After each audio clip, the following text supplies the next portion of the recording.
Welcome. Have you ever felt that, after decades of caring for others, your voice is starting to carry less weight in your own family? Perhaps you feel a quiet pressure to fix everyone's problems, only to find yourself feeling tired and unappreciated. This exhaustion is real, but it often comes from carrying weight that was never yours to hold. Marcus Aurelius once reminded himself that he had power over his own mind, but not over outside events.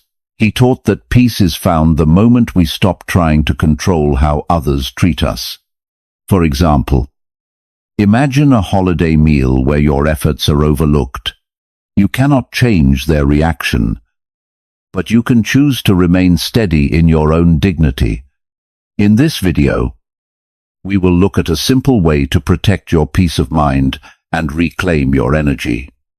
I invite you to stay with us until the end as we practice these steps together.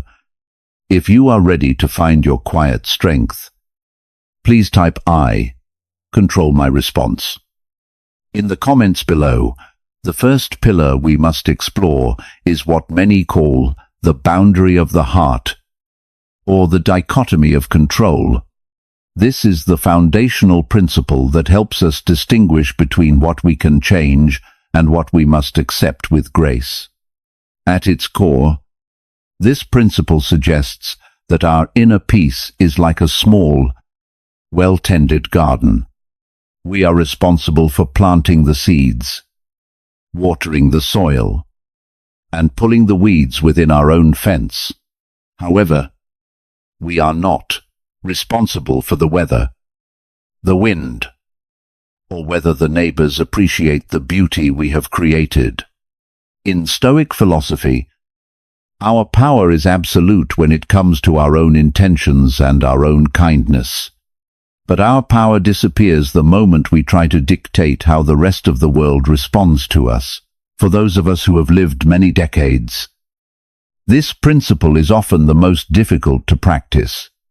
In the modern world, we are more connected than ever, yet we often feel more ignored. We live in an era of instant communication, where we can see when a message has been read or when a photo has been viewed. This creates a hidden pressure. We begin to link our sense of worth to a reply, a thank you, or a return phone call. When we were younger, we might have had more influence over our surroundings, our careers, or our growing children. But as life transitions, as children become adults with their own busy lives, and as our professional roles change, we may feel a loss of control. We mistakenly believe that if we just try harder, or if we worry more, we can influence how our family treats us or how the world perceives our value. This overinvestment in things we cannot control is where our deepest exhaustion begins. Let us consider a situation that many of you may find familiar. Imagine you have spent several days carefully choosing a thoughtful gift for a grandchild or writing a heartfelt letter to a sibling you haven't spoken to in a while. You send it off with a sense of love and hope. 1 week passes, then 2, and then a month. There is no phone call. There is no thank you note. There is only silence. In your mind, you begin to build a story. You wonder if they are ungrateful, or if you did something wrong. You might even feel a sense of resentment or a deep, aching sadness. You are carrying a heavy burden because you have tied your happiness to their response. In this moment, your peace of mind is no longer in your hands. It is in the hands of someone who may simply be busy, or forgetful, or distracted by their own life. The Stoics offered a very different way to view this situation. They believed that the virtue is in the act of giving, not in the receiving. The teacher Epictetus was very clear about where our focus should remain. Epictetus taught that some things are up to us and some things are not up to us. He explained that our opinions, ou intentions, and our own desires are within our power. However, he noted that our bodies, or possession, and our reputations are not. When we apply this to the silence of a loved one, we realize that the act of choosing the gift and sending the letter was within our power. That was our doing. But the result, which is their reaction, is an external event. It belongs to them, not to you. By understanding this boundary, you can say to yourself, I have fulfilled my nature as a kind and loving person. The rest is not my concern. This principle is especially useful when you are dealing with what we call the cold shoulder or moments of family conflict. You can apply this when an adult child seems distant or when a friend fails to show the support you expected. Instead of asking, why are they doing this to me? You can shift your focus. You can ask, what is my duty in this moment? Your duty is to remain steady, to remain kind, and to keep your heart open without demanding that they walk through the door. This is not about being cold or indifferent. It is about protecting the dignity of your own spirit so that you have more energy to give to the things that truly matter. To bring this principle into your daily life, I invite you to try a specific practice called the 3-breath buffer. You can do this whenever you feel a spark of resentment or worry beginning to rise. When you feel that familiar tension in your chest because someone has not responded to you, or because a situation is not going as planned, stop what you are doing. Take 3 very slow, deliberate breaths. On the first breath, acknowledge the feeling without judging it. On the second breath, remind yourself of the boundary. Say to yourself, the reaction of others is not mine to carry. On the third breath, focus on your own intention. Say to yourself, I have done my part with kindness. This takes less than 1 minute. But if you do it consistently, it creates a space between the event and your reaction. It prevents the outside world from reaching in and stealing your quiet strength. Another practical exercise you can start today is the evening review. Take 10 minutes before you go to sleep to look back at your day. Do not look for your mistakes with a critical eye, but look at them with the eyes of a gentle teacher. Ask yourself, did I try to control something today that was not mine to hold? Perhaps it was a news story, the weather, or the mood of a spouse. When you identify these moments, visualize yourself physically setting those burdens down at the door. Remind yourself that you have done enough for one day. By practicing this review for 7 days, you will begin to notice a shift. You will start to see the difference between your own character and the noise of the world. You will find that you are no longer exhausted by the actions of others because you have reclaimed the power over your own heart. Remember that this path is not about perfection. It is about a steady, daily return to clarity. Each time you notice yourself overthinking or feeling hurt by someone's silence, you have an opportunity to practice. You are learning to be like a lighthouse. A lighthouse does not run out into the water to pull the ships to shore. It simply stays lit and stands firm. The ships will come and go. The waves will rise and fall. But the lighthouse remains steady in its purpose. Your purpose is to be a person of character and peace. Let the rest belong to the world. As we move forward, let us remember the words of the Stoics. They knew that life is long enough if we know how to use it. And the best way to use our time is to focus on the beauty of our own intentions. You are not alone on this journey. We are all learning together how to set down the weights that were never ours to carry. If this perspective resonates with you, I invite you to take a moment and reflect. Think of one situation where you can let go of the result and find peace in your own effort. To show your commitment to your own inner peace, please take a moment to engage with our community.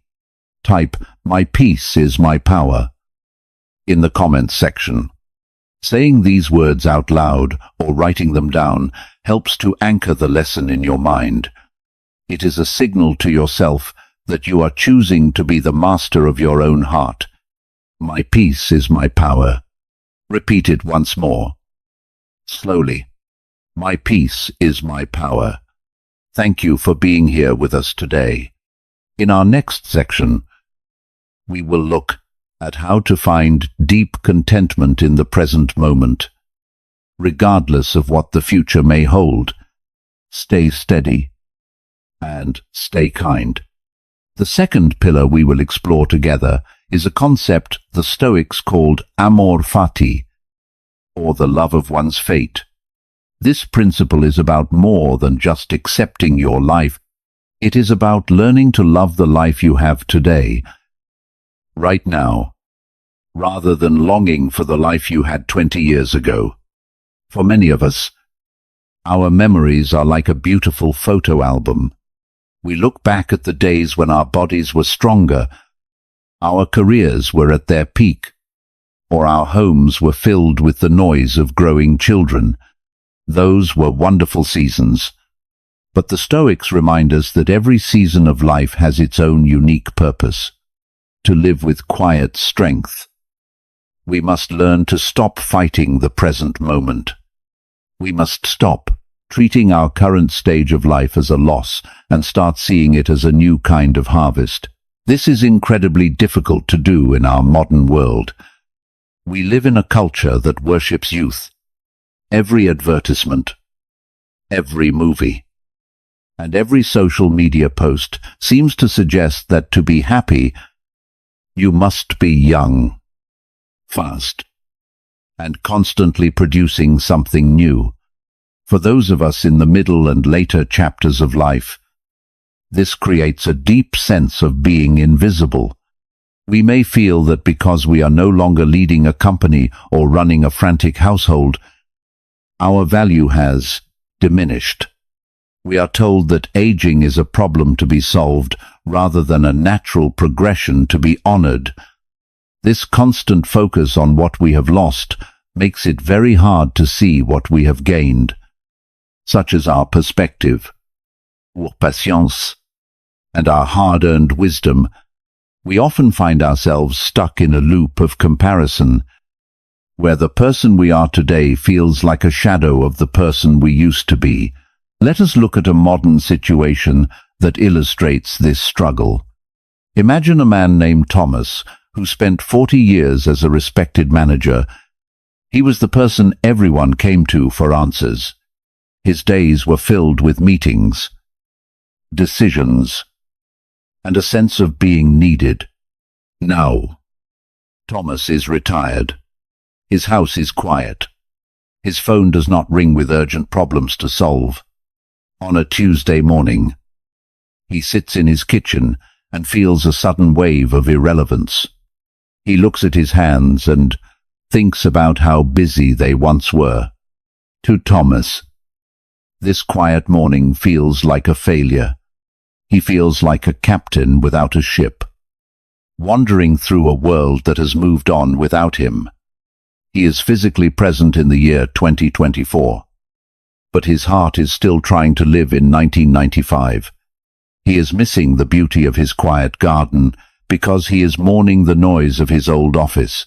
The Stoic philosophers address this very human pain by looking at the laws of nature. They observe that the universe does not make mistakes.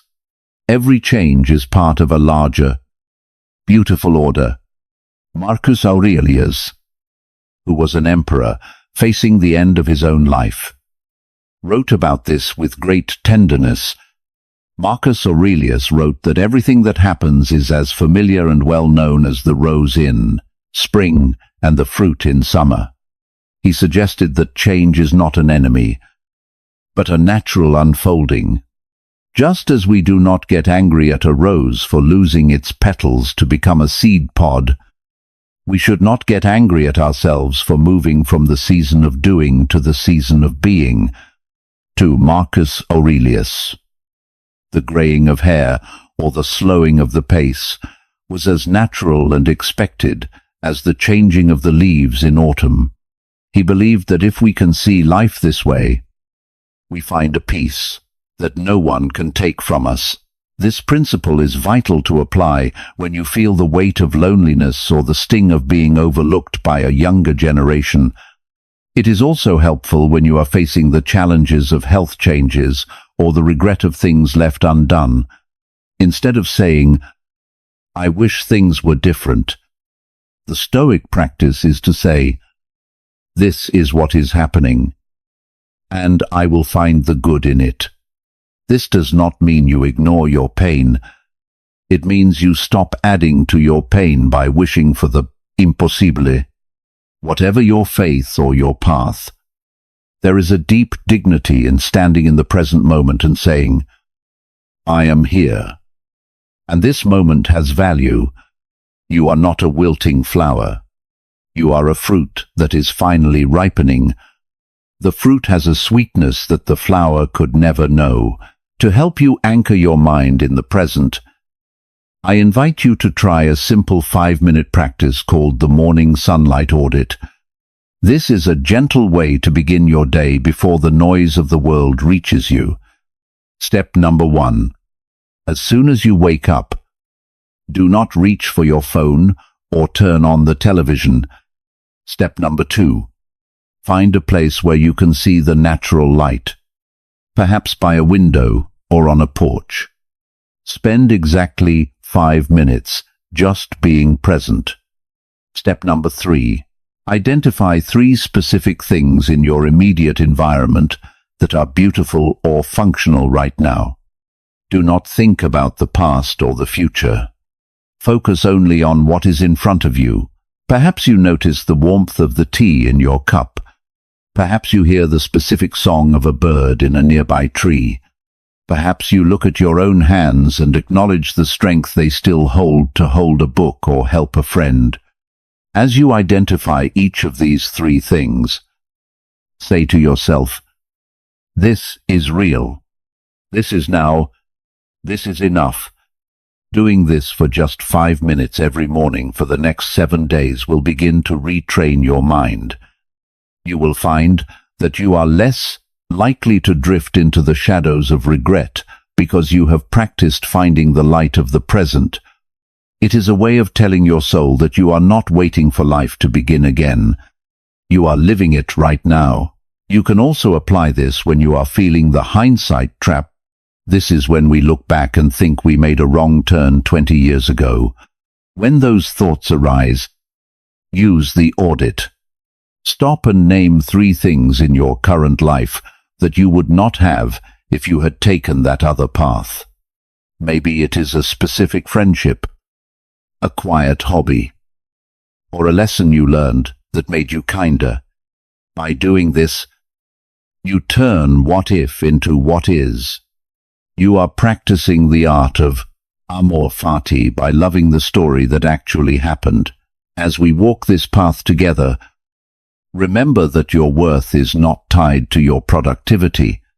Your worth is tied to your character and your ability to find peace in the present. You have a perspective that the world desperately needs, even if it does not always know how to ask for it. By embracing the now, you become a source of stability for everyone around you.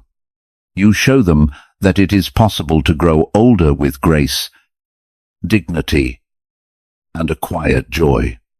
You are not diminishing. You are deepening. To join our community in this commitment to the present moment, I invite you to leave a simple mark of your intention. Please take a moment to reflect on the beauty of today. no matter how small it may seem. In the comments below, please type the phrase, "Today is enough." Writing these words is a way of reclaiming your power from the past. It is a way of saying that you are no longer a prisoner of your memories. Today is enough. Let those words settle in your heart. Today is enough. Thank you for your time and your presence. In our next section, we will discuss how to handle the difficult emotions that arise when we feel betrayed or let down by those we love. Until then, keep your heart in the present. Let us now bring these ancient principles into the quiet, often difficult corners of our daily lives. Many of you have shared stories in our community about the deep pain of family conflict or the heavy exhaustion of caregiving. These are the moments where philosophy must move from the page and into the heart. The Stoics did not write from ivory towers. They wrote while facing exile, illness, and the betrayal of friends. They knew that the hardest part of being human is not the work we do with our hands, but the work we do with our emotions when those we love do not act as we hope they would. The first specific situation we must address is the pain of the cold shoulder or the feeling of being misunderstood by those closest to you. For many of us in our later years, our sense of peace is often tied to the harmony of our families. When a child stops calling or a sibling becomes distant, it feels like a personal failure. We replay old conversations, wondering where we went wrong. We feel as though their silence is a judgment on our entire life's work. In the modern world, this is made worse by the speed of life. We see others posting photos of happy family reunions, and we feel even more alone in our struggle. We begin to believe that if we were just a better person, our relationships would be perfect. Let us look at a situation that might feel very close to home. Imagine a woman named Sarah. Sarah has spent 30 years being a devoted mother. Now that her children are adults, one of them has become distant. This child rarely answers Sarah's messages, often seem annoyed when they do speak. Sarah feels a deep, stinging sense of betrayal. She thinks, after everything I sacrificed, how can they treat me like this? Every time her phone is silent, Sarah feels her dignity slipping away. She is letting her child's behavior become the mirror in which she sees herself, because her child is acting unkindly. Sarah feels she is no longer a person of value. The Stoic view on this is very firm but very healing. The Stoics taught that another person's behavior is a reflection of their character, not yours. When someone is unkind, distant, or ungrateful, they are revealing something about their own internal state. They are not changing the truth of who you are. Epictetus, who spent his early life as a slave and knew the pain of being treated poorly, spoke about this often. He taught that everything has two handles, one by which it may be borne and the other by which it may not. He suggested that if a family member treats you unfairly, do not take it by the handle of their unfairness. Instead, take it by the handle that they are your family. He believed that our worth is found in our own capacity to remain kind, even when the other person is not. When you are facing the cold shoulder, the Stoic practice is to separate your worth from their reaction. You can apply this when you feel the urge to overthink a distant relationship. Ask yourself, did I act with kindness and integrity? If the answer is yes, then your work is done. Their silence is a choice they are making, and it belongs on their side of the fence. You are not a failure because they are distracted or hurt. You are a person who fulfilled your rôle. There is a great dignity in saying, I will continue to be a loving person, but I will no longer allow their silence to dictate my peace. Step number 1 for this practice is the mirror of character.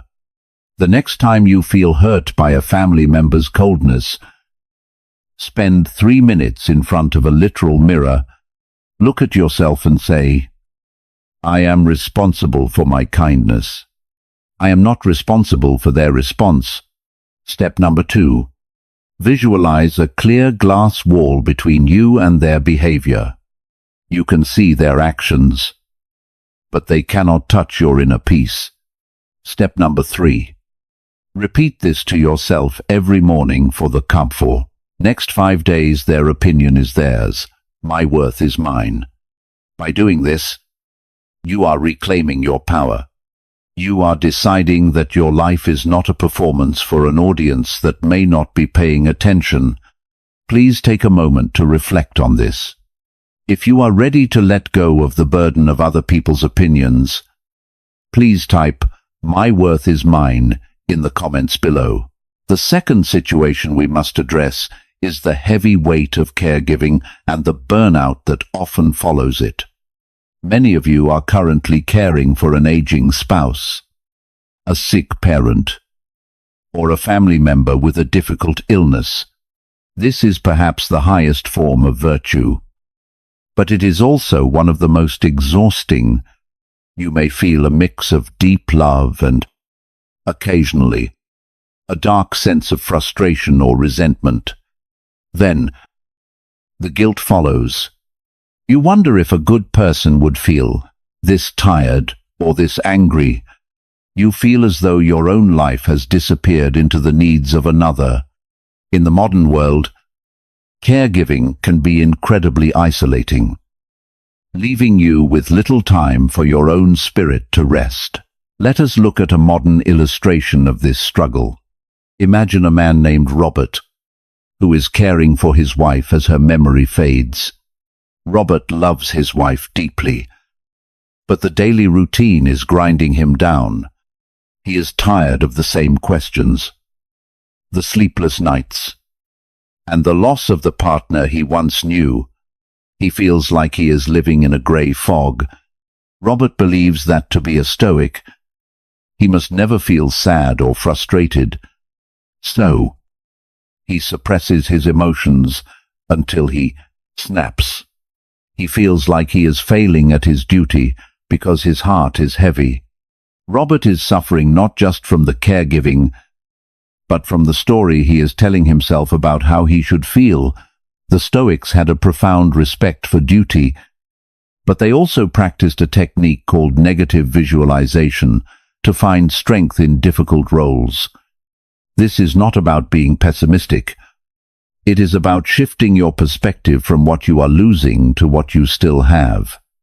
Seneca, a Stoic who dealt with his own chronic illness and the pressures of serving a difficult emperor, wrote about this deeply. Seneca wrote that we suffer more often in imagination than in reality. He believed that much of our fatigue comes from the extra thoughts we add to our tasks. The task of caregiving is hard, but the thought, "This will never end," or "I am losing my life," is what causes the burnout. To practice this, I invite you to try a 2-minute reflection we call the shadow light. Step number 1. Find a quiet moment while you are performing a caregiving task, such as making a meal or sitting by a bedside. Step number 2. For 60 seconds, allow yourself to acknowledge the reality of loss. Think about the fact that this person you care for will not be here forever. This may feel sad, but stay with it.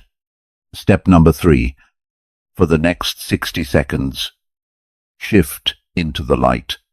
Realize that because their presence is temporary, this moment right now, even with its difficulties, is a rare gift. This person is here today. You are here today. You are fulfilling a role of immense dignity and courage. This practice of shadow light changes your frustration into a quiet, somber appreciation. It helps you realize that the struggle is not an interruption to your life. The struggle is the place where your character is being forged. Duty is not a burden. It is a choice to be a person of high virtue. You can apply this when you are overthinking your future or feeling trapped by your responsibilities. Remind yourself that even a candle needs wax to burn. You must care for yourself with the same discipline you use to care for others.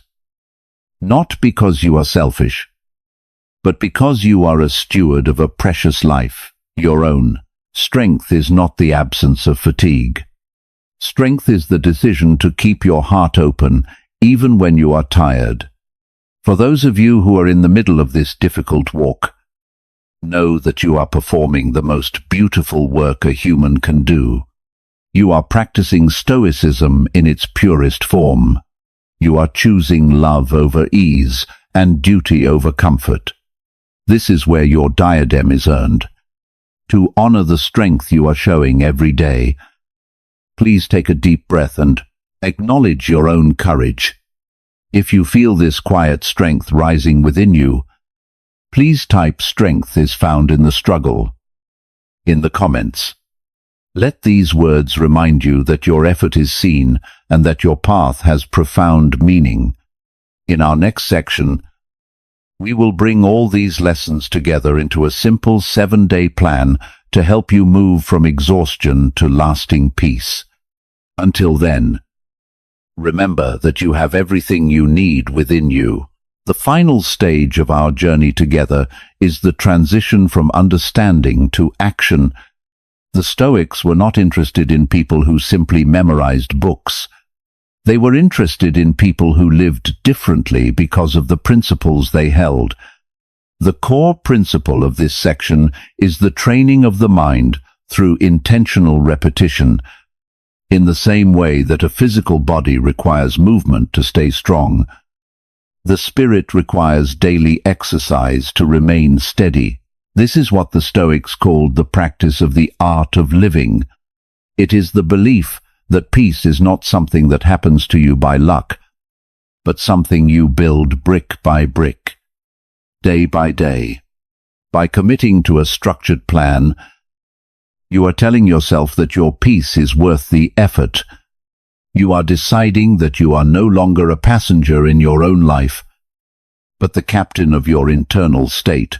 This kind of structured practice is very difficult to maintain in our modern era. We are constantly bombarded by what we call emergency culture. Our phones beep with breaking news. Our emails demand instant replies. And our social media feeds are designed to keep us in a state of constant comparison and agitation. Everything in the modern world is built for speed and distraction. For those of us who grew up in a slower time, this can feel like a constant, low-level static that drains our energy. We find it hard to focus on one principle for more than a few minutes before the world calls our name again. Furthermore, we often feel that if we aren't busy, we aren't valuable. Stoicism challenges this by suggesting that the most productive thing you can do is to master your own attention. But without a plan, the modern world will always win the battle for your mind. Let us look at a situation that many of you may recognize. Imagine a woman named Margaret who has recently retired. She has more time than ever before, but she feels more anxious than ever. She spends her mornings scrolling through news that makes her angry, and her afternoons worrying about a family disagreement from 3 years ago. Margaret wants to be at peace, but she has no rudder. She is like a ship in a storm with no map. She tries to think positively for 5 minutes, but then a difficult phone call happens and her peace vanishes instantly. Margaret is suffering because she has the tools of Stoicism in her head, but she hasn't built the muscle memory in her heart. She needs a way to bring these big ideas down to earth. One day at a time. The Stoic philosophers understood that the mind must be reclaimed slowly and quietly. Seneca, a man who lived through the chaos of ancient Rome, wrote extensively about the importance of how we use our days. Seneca wrote that life is long if you know how to use it. He observed that we are often very stingy with our money, but very wasteful with our time, which is the only thing we can never get back. He suggested that we must live each day as if it were a complete life in itself. To the Stoics, the goal was not to reach a destination where life is perfect. The goal was to develop a character that remains steady whether the day is easy or difficult. They believed that by creating a small, daily structure, we prevent our time from leaking away into the shadows of worry and regret. This plan is specifically designed for you to apply when you feel scattered or when the weight of life transitions feels too heavy to bear. It is also a powerful tool for those moments when you are overthinking a relationship or feeling a loss of purpose. By following these 7 steps, you are creating what we call the inner steadiness plan. Regardless of your faith or your background, these daily actions will help you reclaim your dignity and your focus. I encourage you to find a notebook or a small piece of paper and write these days down. There is a special power in seeing your intentions in your own handwriting. Day number 1 is about the boundary of control. Your task today is to identify exactly one thing you are trying to change that is actually an external matter. It could be a family member's lifestyle choice, a political event, or even the weather. For the next 24 hours, every time that thought enters your mind, you will say, "This is not mine to hold." You will consciously let it go for one full day. Notice how your energy returns to you when you stop fighting the impossible. Day number 2 is the third-person perspective. If you feel hurt or offended by someone today, stop and ask yourself, what advice would I give to a dear friend in this exact situation? We are often much kinder and more logical with others than we are with ourselves. By speaking to yourself as a friend, you remove the extra drama and see the situation as it truly is. Day number 3 is the digital fast. For 4 hours today, you will turn off all screens, no news, no social media, and no television. Use this time to reconnect with something physical.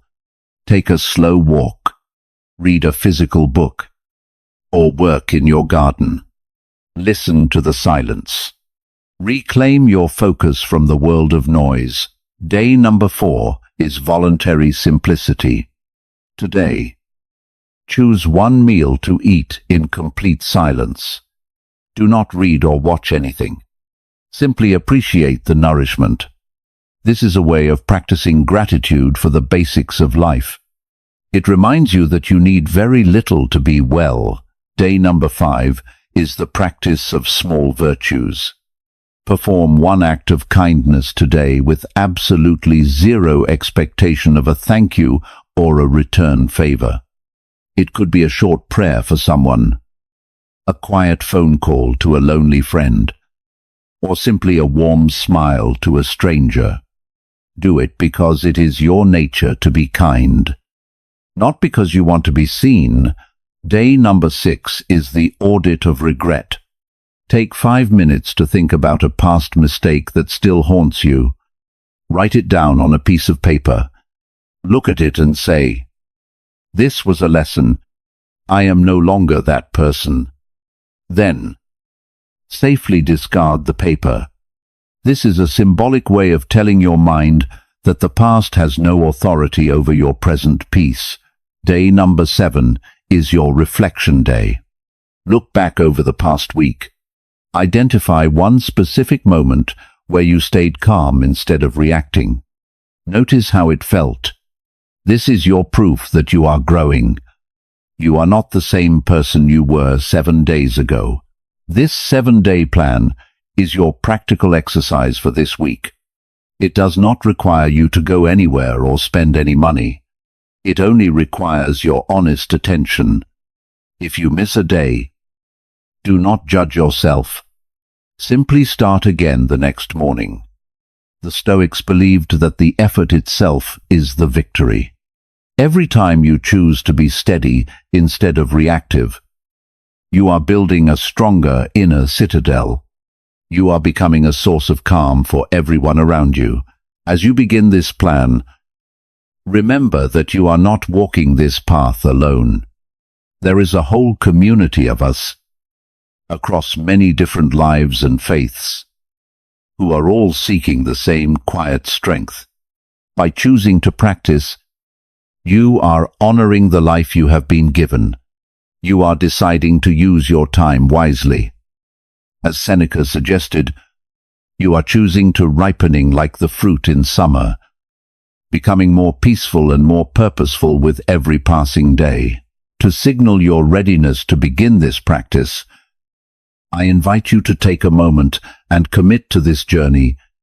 In the comments section below, please type the affirmation, "I am building my strength." Writing these words is your first act of discipline for the week.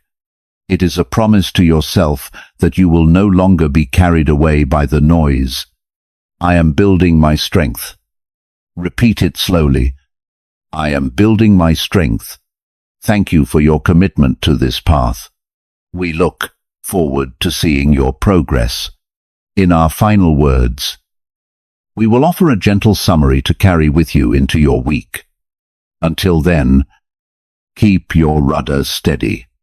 The final pillar of our practice is the creation of a daily rhythm. The Stoics believe that wisdom is not a destination you reach, but a path you walk every single day. They understood that the mind is like a musical instrument that must be tuned every morning and cleaned every evening. Without this rhythm, we are at the mercy of whatever news, family conflict, or physical pain comes our way. The principle here is the bookending of the day. It suggests that while we cannot control what happens in the middle of our day, we have absolute authority over how we begin and how we conclude it.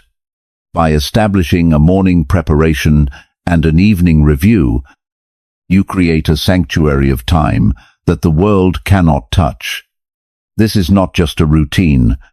It is a way of reclaiming your dignity and ensuring that you are the one who decides the frequency of your own soul. In our modern world, this practice is rare and often feels impossible. Most of us have been trained by technology to wake up in a state of reaction. We reach for our phones before our eyes are even fully open. We check the news, which is often filled with tragedy. Or we check social media, which is often filled with the staged happiness of others. This floods our minds with cortisol and worry before we have even taken our first breath of the day. We spend our evenings in a similar way, using the television or the internet to numb ourselves from the day's stress. We fall asleep with the noise of the world still ringing in our ears, leaving no space for reflection or release. This modern habit leaves us feeling thin, reactive, and perpetually tired. We feel like we are falling behind in a race we never agreed to run. Let us look at a situation that many of you may recognize. Imagine a woman named Evelyn, who is 65 years old. Evelyn wakes up every morning to the sound of a loud television in the other room where her husband is watching the news. Instantly, her mind begins to race with thoughts of the struggling economy, the health of her sister, and the fact that her daughter hasn't called in 3 days. By the time Evelyn is making breakfast, she is already exhausted. At night, She lies in bed, replaying a disagreement she had with a neighbor. She tosses and turns, wondering what she should have said differently. Evelyn is a good person, but she is living in a state of constant mental noise. She feels like her life is a series of problems to be solved, rather than a journey to be experienced. Evelyn needs to learn how to close the doors to the world so she can open the door to her own peace. The Stoic philosophers were masters of the daily routine because they knew that the world would always be chaotic. Marcus Aurelius, who was the leader of the Roman Empire, began his day by preparing his mind for the difficult people and situations he would inevitably face. Marcus Aurelius wrote these words to himself in his private journal. When you wake up in the morning, tell yourself, the people I deal with today will be meddling, ungrateful, arrogant, dishonest, jealous, and surly. He did not say this to be cynical. He said it so that he would not be surprised or hurt when it happened. He believed that by expecting difficulty, we remove its power to disturb our peace. The Stoics also practiced the evening review, where they would look back at their actions with total honesty. They believed that this was the only way to ensure that tomorrow would be better than today. This routine is particularly helpful to apply when you are feeling the weight of the world or when you are struggling with the transition into a quieter stage of life. It is also an essential tool for overthinkers who find that their minds become loudest when the lights go out. By practicing these bookends, you are creating a sense of order in a world that often feels disordered. Whether you are a person of faith or a person of quiet reflection, these habits will help you walk your path with more grace and less anxiety. They allow you to show up for your family and your community as a person of stability rather than a person of reaction. Your morning routine, which we call the preparation, should take about 12 minutes. Step number 1. Before you even get out of bed, take 1 minute to acknowledge the day.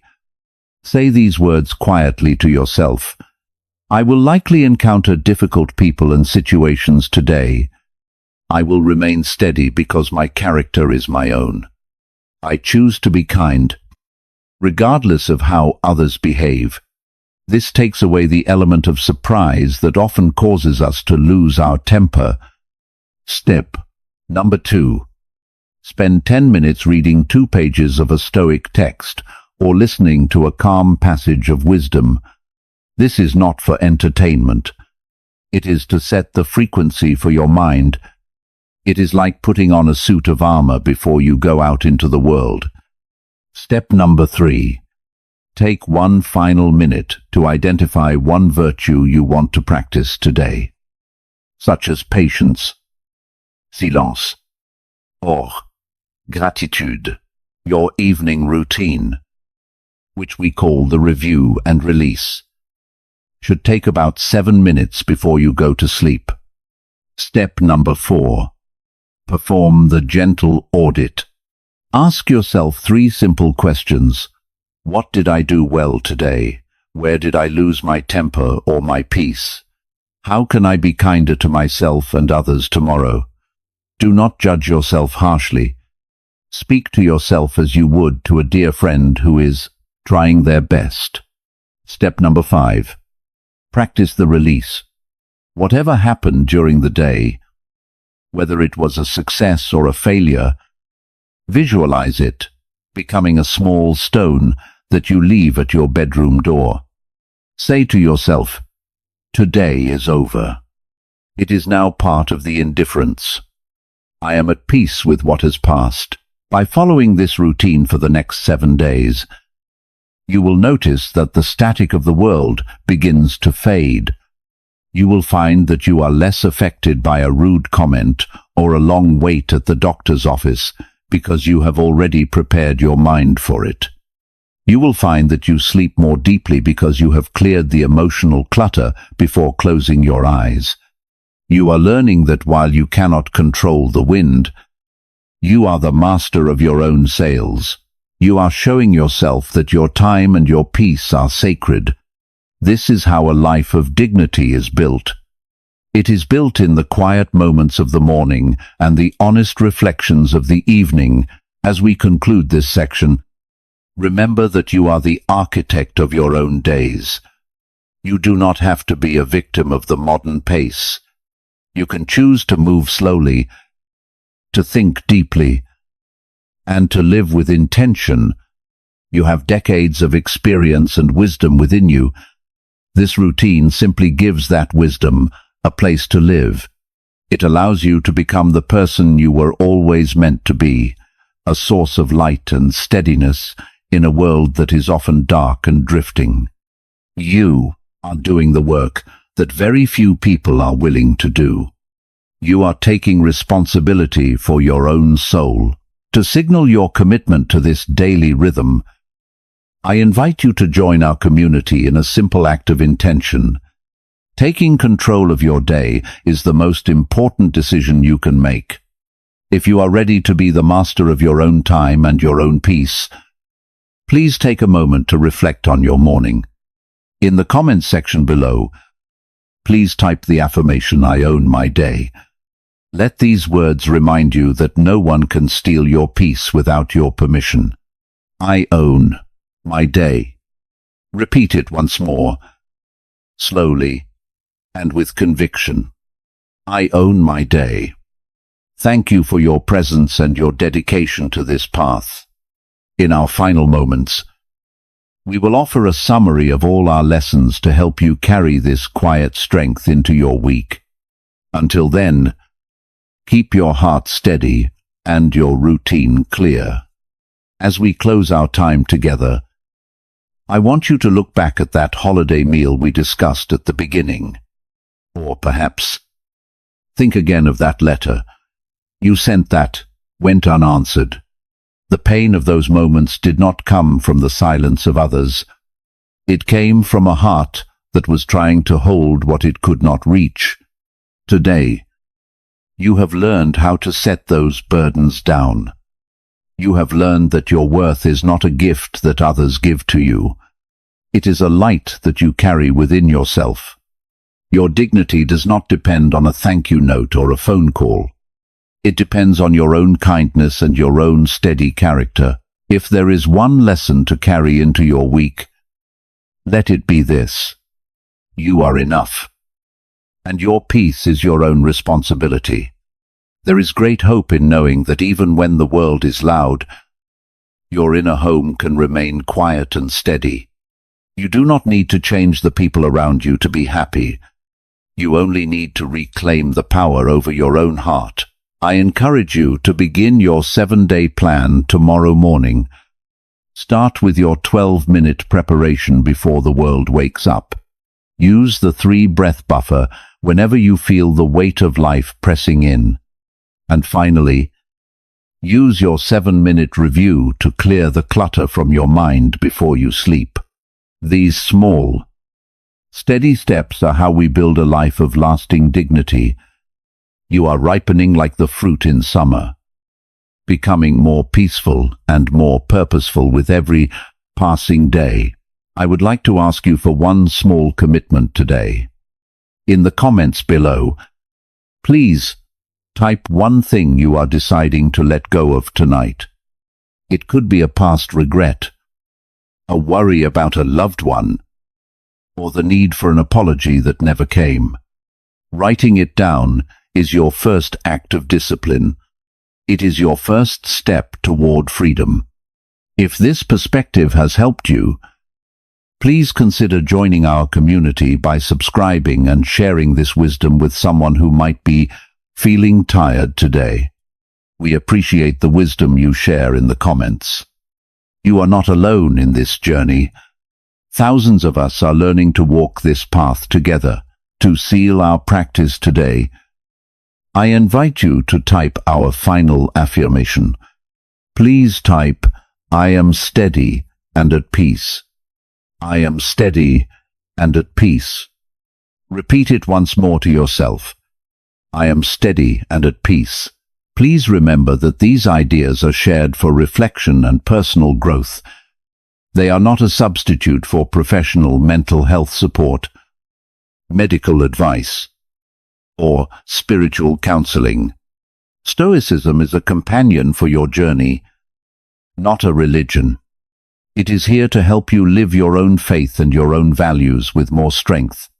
If you are going through a heavy time or experiencing deep distress, please reach out to a qualified professional or someone you trust. You do not have to carry the heaviest weights alone. Thank you for your presence and your time. Stay kind and stay steady in your own quiet strength.